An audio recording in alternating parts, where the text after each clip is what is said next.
మిత్రులారా, ఇది మనం ఆంధ్ర వాళ్ళకు వ్యతిరేకం కాదు. ఆంధ్రల కష్టజీవులకు, ఆంధ్రలో పనిచేసే కార్మికులకు, రైతులకు మనం అనుకూలం. చుండూరు, కారంచేడు, పాదురుకుప్పం, వేంపంట, లక్ష్మీపల్లి, కంచికచెర్ల ఇక్కడ దళితులందరికీ మనం మద్దతు ఇచ్చినాం. ఇప్పటికి ఇస్తాం. ఎట్లా చంపారు దళితులను? మామూలుగా చంపారా? మీరు మీ ప్రజల శత్రువులు. తొక్కి చంపారు కదా, బురదలు తొక్కి చంపారు కదా దళితులను. కంచికచెర్ల కోటేషను చెట్టుకు గట్టి, అందరూ చూస్తుండగా చెట్టుకు గట్టి అగ్గిపుల్లలు 50 అగ్గిపుల్లలు అయిపోయేదాకా గీసి చంపేశారు. చిన్న పిల్లగాడు, 14 ఏళ్ళ పిల్లగాడు, మాదిగోళ్ళ పిల్లగాడు. ఇంత చంపారు కదా మీరు. వాళ్ళందరికీ మేము అనుకూలం. మీరు శత్రువులు. మీ ప్రజలకు మీరే శత్రువులు. మీ ప్రజలకు మేము మిత్రులం, మా ప్రజలకు కూడా మేము మిత్రులం. మా దగ్గర అటువంటి సంఘటన ఒక జరుగుతుందా? తెలంగాణ దళితుల మీద అరాచకాలు జరుగుతాయా? కొట్టి చంపుతారా ఎవరన్నా? ఒక్కటి జరగదు. అందుకని మీరు ఇక్కడ వచ్చి అటువంటి ప్రాక్టీస్ చేస్తారేమో మాకు భయం అవుతుంది. మా దళితులను చంపుతారేమో. ఇప్పటికే మా ఆదివాసులను చంపారు మీరు, తరిమేశ్వరు. ఏ ప్రాజెక్ట్ కట్టినా, శ్రీశైలం ప్రాజెక్టు కడితే మీకోసం దాని కింద 38 చెంచు పెంటలు పోయినాయి. మొత్తం 140 ఊర్లు పోయినాయి. వాళ్ళందరికీ ఏం అంటలేదు. తెలంగాణలో వచ్చి మీరు ఏం చేసినారు? పోలేపల్లి, ముదిరెడ్డిపల్లి ఫార్మా కంపెనీలని మీవే దొంగలే. అందరికంటే సంపన్నుడు ఆంధ్రప్రదేశ్లో, తెలంగాణలో మురళీకృష్ణ ప్రసాద్, చంద్రబాబు చుట్టమే. డివిస్ కంపెనీ ఎంత నాశనం అయిపోయింది. చౌటుప్పలంతా నాశనం. కాట్రేవు అక్కడ పక్కన చూస్తే తాళసింగారం, జేకేసారం, దోతిగూడెం, కొయ్యలగూడెం అన్ని నాశనం అయ్యాయి. సంస్థానారాయణపూర్ ఇక్కడ 8,000 9,000 ఎకరం లాక్కున్నారు. పోలేపల్లి, ముదిరెడ్డిపల్లి, జడ్చర్ల దగ్గర ఎంతమంది? 22 మంది ఉరేసుకొని చచ్చిపోయారు. 18 మంది గుండెపోటు చచ్చిపోయారు. ఉపేంద్ర రెడ్డిని చంపారు, బాలస్వామి గౌడ్ని చంపారు, 4 చంపేశారు మీరు మందుల కంపెనీలు పెట్టి. ఇటువంటి ఇక్కడ జరగొద్దు అని చెప్తున్నాం. అన్నిటికంటే వర్స్ట్ ఇండస్ట్రియల్ పొల్యూషన్ ఎక్కడ ఉందంటే పాషమైలారం, పటంచెరు ఫార్మా పొల్యూషన్, గడ్డపోతారం, బొంతపల్లి భయంకరంగా ఉంది. మేము ఎందుకు చెప్తున్నాం మీరంటే ఈ మందుల కంపెనీలు పెట్టి మా తెలంగాణ నాశనం చేస్తున్నారు. పైసలన్నీ మీవి.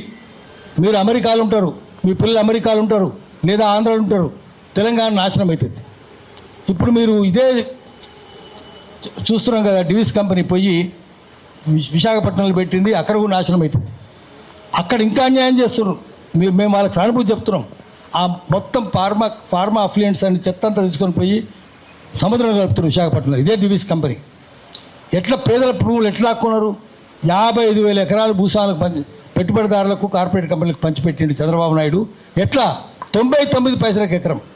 99 పైసలు, రూపాయి కూడా కాదు. ప్రజల భూములన్నీ లాక్కొని పెట్టుబడిదారులకు పెడితే దాన్ని మేము వ్యతిరేకిస్తున్నాం. అక్కడ కూడా వ్యతిరేకిస్తున్నాం. అక్కడ మేము పేదల తరఫున ఉంటాము, మీరు దొంగల తరఫున ఉంటారు. అది మీకు మాకున్న తేడా. మీ దగ్గర జరిగే అన్యాయాన్ని ప్రశ్నిస్తే మేము ఉగ్రవాదులం అవుతామా? మేము ప్రశ్నిస్తాం, ఎక్కడైనా ప్రశ్నిస్తాం. ప్రశ్నించినందుకు ఆల్విన్ మూసేస్తే, ఐడిఎల్ మూసేస్తే, ఐడిపిఎల్ చంద్రబాబు నాయుడే మూసేసింది. ప్రపంచ బ్యాంకు పెద్ద జీతగాడు మూసేస్తే, బాబు మాట్లాడదు. ప్రపంచ బ్యాంకు పెద్ద జీతగాడు చంద్రబాబు నాయుడు మూసేస్తే, పరిశ్రమలను మూసేస్తే, Allwyn, IDL, IDPL, Praga tools, republic forge, DPR mill, నేత స్పిల్, నాయన్ జామిల్, నిజాం షుగర్, సిర్పూర్ కాంగ్రెస్, రామగుండపేట అన్ని మూసేసిండు. మూసేస్తే కార్మికులు ప్రశ్నించారు. కార్మికులు ఆహాకారాలు మొత్తుకున్నారు. వాళ్ళ తరఫున గద్దరు పోయినందుకు, బెల్లెలతో పోయినందుకు, ఇక్కిరి సిద్ధులు, ముక్కా కరుణాకరు, శ్రీరాములు యాదవ్, ఆజమలి వీళ్ళందరూ పోతే 18 మందిని భువనగిరిలో చంపేసి కార్మికుల తరఫున నిల్చుంటే. అంటే పేదోళ్ళ ఆర్తనాదాలు విని వాళ్ళకి సంఘీభావం చెప్తే ఉగ్రవాది అయిపోతుంది. ఇప్పుడు ఉగ్రవాది అంటే అదే, పేదల తరఫున నిల్చుంటే ఉగ్రవాది. అది మీ నిర్వచనం. పవన్ కళ్యాణ్ ఏమైనా చదువు ఉందా? పవన్ కళ్యాణ్కు శీలం ఉందా? సంస్కారం ఉందా? చదువు ఉందా? ఏది లేదు. సినిమా వాళ్ళకి ఏముంటుంది? ఏముండదు. మొత్తం తెలంగాణ ఎక్కిరించుకుంటా, ఉత్తరాంధ్రను ఎక్కిరించుకుంటా, రాయలసీమను ఎక్కిరించుకుంటా, రెడ్లను, గొల్లోళ్ళని వీళ్ళని ఏమంటున్నారు? అరే నిన్ను నరుకుతాం రా అంటున్నాడు వాడు. జనసేనుడు పెద్దగా అరుస్తున్నాడు, సోషల్ మీడియాలో వైరల్ అయింది. అరే రేవంత్ నిన్ను నరుకుతాం రా. సోషల్ మీడియాలో వచ్చి చూపిస్తాను నేను. ఉన్నది చాలా వచ్చింది కదా. ఎవరది? వాడు ఎవడు పెద్దగా అరుస్తున్నాడు. మరి నీకు సోయి లేదా? నిన్ను నరుకుతాను. అరే ఒరే అని ముఖ్యమంత్రి అంటే ఇది ప్రభుత్వాన్ని ప్రశ్నించినట్టే కదా. ప్రభుత్వాన్ని ప్రశ్నిస్తే ఉగ్రవాదమే కదా. మరి ఆ లెక్కన జనసేనోడు ఉగ్రవాదే కదా. నువ్వు ప్రభుత్వాన్ని ప్రశ్నిస్తేనే ఉగ్రవాదం అయితే నరుకుతుంటే ఎంత పెద్ద ఉగ్రవాదం మరి? మరి బలిస్తారా రే రేవంత్ రెడ్డిని బలిస్తారా పెద్దగా అంటున్నాడు. వాడు బలుపుతోడు అంటున్నాడు. వాడు బలిసిండు కాబట్టి బలిస్తా అంటున్నాడు.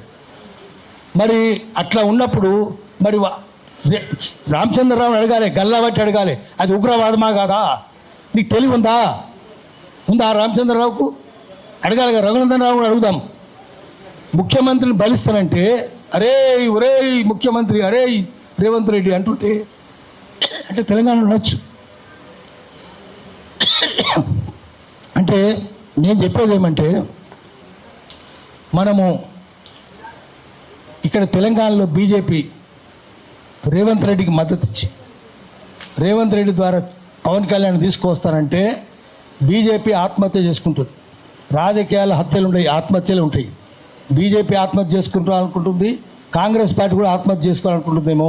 అన్ని పార్టీలు కలిసే ఉంటున్నాయేమో తెలంగాణ వ్యతిరేకంగా. ఎందుకంటే కంపెనీలన్నీ వాళ్ళే, భూస్వాములంతా వాళ్ళే, దొంగలంతా వాళ్ళే, కార్పొరేట్ కంపెనీలు వాళ్ళే. అందుకని వాళ్ళంతా కలిసే ఉన్నారు. మనం ఇప్పుడు మనం కలవాలి. తెలంగాణ రాలేదు. ఒక చిన్న మాట చెప్పి ఆపేస్తాను నేను. తెలంగాణ అయితే ఈ 12 ఏళ్ళ తెలంగాణ నేను చూస్తలేను. మళ్ళీ అంత వాళ్ళ పరిపాలన నడుస్తుంది. అన్ని వాళ్ళే, సినిమాలు కూడా వాళ్ళే, అన్ని వాళ్ళే. ఏమన్నా ఉందా? మారిందా ఏమన్నా? నదులు అక్కడనే బారుతున్నాయి, నిధులు అక్కడనే బారుతున్నాయి, నియామకాలు అక్కడనే బారుతున్నాయి, అంతా వాళ్ళే ఉన్నారు. తెలంగాణ వచ్చిందనేది అది వాస్తవం కానీ సత్యం కాదు. సత్యం ఎపిస్టమాలజీ అంటాం, సత్యశోధన శాస్త్రం. అంటే ఏంటంటే సత్యం దగ్గరికి చేరాలంటే సత్యం శత్రువుల నుంచి విడదీయాలి. సత్యాన్ని విడదీయాలి. ఎవరెవరు శత్రువులు సత్యానికంటే? అబద్ధం, అది మోసపూరితమైంది. అసత్యం, అమాయకం, చిన్నపిల్లలు చెప్పేది. అర్ధసత్యం, రెండింటికంటే ప్రమాదం. అది వక్రీకరణ, అదొక ప్రమాదం. అతి మేధస్సు, డీజనరేట్ మేధావి, దిగజారిన మేధావి, వాడు ఇంకా పెద్ద శత్రువు. ఎందుకంటే వాడు అసత్యాన్ని సత్యమని నమ్మిస్తాడు, సత్యాన్ని అసత్యమని నమ్మిస్తాడు. చూస్తున్నాం కదా. నేనే తెలంగాణ తెచ్చినని చెప్పే ఎక్కడ చెప్పిండు. ఆ బెల్లెలతో పేరు ఇక్కడ సిద్ధులు ముక్క కరుణాగర్ ఎవరు చెప్పలే. పేరుగాడు పోయి నమ్మిస్తాడు నేనే పుల్లిని చంపినాను. అది ఇక fact is worst enemy of the truth. వాస్తవం అనేది సత్యానికి అన్నిటికంటే పెద్ద ప్రమాదకరమైన శత్రువు. ఏంది ఫ్యాక్ట్ అంటే, వాడు సైకిల్ తొక్కుతున్నాడు, కాళ్ళు ఆడుతుంది, పెడలు తిరుగుతుంది, చైన్ తిరుగుతుంది, చక్రం తిరుగుతుంది, దమ్ము తీస్తుండా, రొప్పుతున్నాడు, చెమటలు కక్కుతున్నాడు, అన్ని నిజమే. కానీ వాడు స్టాండర్డ్ సైకిల్ తొక్కుతున్నాడు. నడుస్తుందా? ముందుకు పోద్దా బండి? పోదు కదా. Cycling is fact but not truth. వాడు ట్రెడ్మిల్ మీద నడుస్తున్నాడు, ట్రెడ్మిల్ మీద వెళ్ళిపోతాడు. కాబట్టి అన్నిటికంటే పెద్ద శత్రువు వాస్తవం, సత్యానికి పెద్ద శత్రువు వాస్తవం. ఇప్పుడు తెలంగాణ వచ్చిందనేది వాస్తవమే తప్ప సత్యం కాదు. కాబట్టి మళ్ళీ తెలంగాణ తెచ్చుకోవాలి, ప్రజల తెలంగాణ తెచ్చుకోవాలి, ప్రజాస్వామిక తెలంగాణ తెచ్చుకోవాలి. దానికోసం అందరం ఏకం కావాలి. తెలంగాణలో కాదు, ఆంధ్రలో కూడా ప్రజాస్వామ్యం రావాలి. అక్కడ కూడా చౌరస్వామ్యమే ఉంది. అందరు దొంగలే ఉన్నారు అక్కడ. చుండూరు, కారంచేడు, పాదిరికుప్పం, లక్ష్మపల్లి, వేంపంట, కంచకచర్ల, ఈ దొంగలే కదా. వాళ్ళు ఎట్లా ప్రజాస్వామికవాదులు అవుతారు? వాళ్ళు దొంగలే. ఈ చౌరస్వామ్యమే.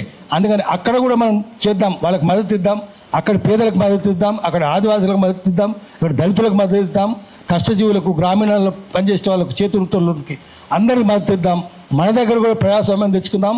ఆంధ్రలో కూడా ప్రజాస్వామ్యం రావడానికి మనం ప్రయత్నం చేద్దాము. దానికోసం అన్ని శక్తులను ఏకం చేద్దాం.